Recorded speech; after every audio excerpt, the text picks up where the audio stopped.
पुरुषोत्तम मास महात्म अध्याय 1। जय श्री लक्ष्मी नारायण। आप सभी को पवित्र पुरुषोत्तम मास की हार्दिक शुभकामनाएं।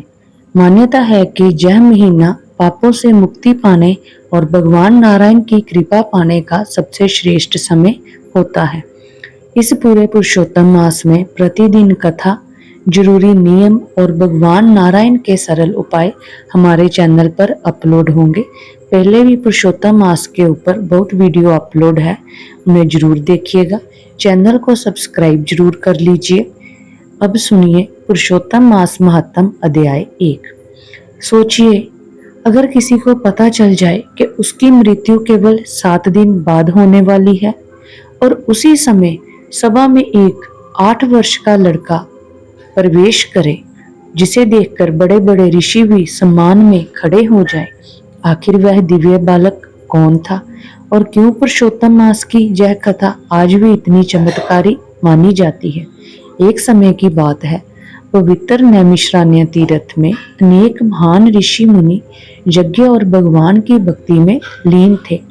चारों ओर वेद मंत्रों की ध्वनि गूंज रही थी और ऐसा प्रतीत हो रहा था मानो स्वयं देवता वहां उपस्थित हो। तभी अचानक वहां महान ज्ञानी श्री सूत जी अपने शिष्यों के साथ पधारे। उनके मुख पर अद्भुत तेज था, गले में तुलसी की माला, माथे पर चंदन और मुख से निरंतर भगवान का नाम निकल रहा था। सूत जी को देखते ही सभी ऋषि मुनि सम्मान से खड़े हो गए।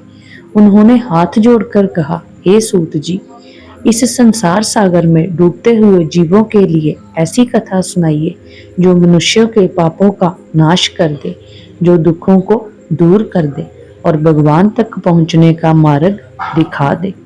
जय सुनकर सूत जी मुस्कुराए और बोले, हे ऋषियों, मैंने अनेक तीर्थों की यात्रा की है, लेकिन जो अद्भुत दृश्य मैंने गंगा तट पर देखा वह आज भी मेरे हृदय में जीवित है।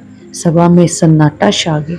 सूत जी आगे बोले, राजा परीक्षित अपना राजपाट त्याग कर गंगा किनारे बैठे थे। उन्हें श्राप मिल चुका था कि 7 दिन बाद तक्षक नाग के डसने से उनकी मृत्यु हो जाएगी। जय सुनकर वहां उपस्थित सभी लोग गंभीर हो गए, सोचने लग गए। राजा परीक्षित के चारों ओर अनेक सिद्ध जोगी, महान ऋषि और तपस्वी बैठे थे, लेकिन तभी अचानक वहां एक दिव्य बालक प्रकट हुआ। उसकी आयु केवल 8 वर्ष थी, लेकिन उसके शरीर से निकलने वाला तेज सूर्य के समान चमक रहा था। लंबे घुंघराले केश, कमल जैसा सुंदर मुख और आंखों में अद्भुत शांति। उसे देखकर ऐसा लग रहा था मानो स्वयं ब्रह्मा ज्ञान पृथ्वी पर उतर आया हो। वे थे महामुनि व्यास जी के पुत्र श्री शुकदेव जी। जैसे ही शुकदेव जी सभा में पहुंचे, बड़े बड़े ऋषि भी सम्मान में खड़े हो गए। तभी वहां उपस्थित मुनियों ने उनके लिए कमल के समान सुंदर आसन बिछाया और जब शुकदेव जी उस आसन पर विराजमान हुए तो ऐसा प्रतीत हो रहा था मानो तारों के बीच पूर्णिमा का चंद्रमा चमक रहा हो। राजा परीक्षित ने हाथ जोड़कर विनती की, हे प्रभु, अब मेरे जीवन के केवल 7 दिन शेष है। कृपा करके बताइए, मनुष्य मृत्यु के समय क्या करे, किसका स्मरण करे और कैसे भगवान को प्राप्त करे।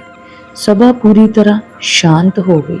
तब शुकदेव जी बोले, हे राजन, जो मनुष्य श्रद्धा से भगवान की कथा सुनता है, भगवान का नाम लेता है, उसके जीवन के पाप नष्ट होने लगते हैं और उस पर भगवान नारायण की विशेष कृपा होने लगती है।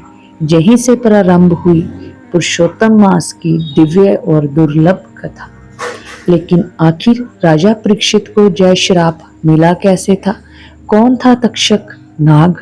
और अगले 7 दिनों में ऐसा क्या हुआ जिसने इतिहास बदल दिया? जानने के लिए सुनिए पुरुषोत्तम मास अध्याय का अगला अध्याय कल। जय श्री लक्ष्मी नारायण लिखना ना भूले।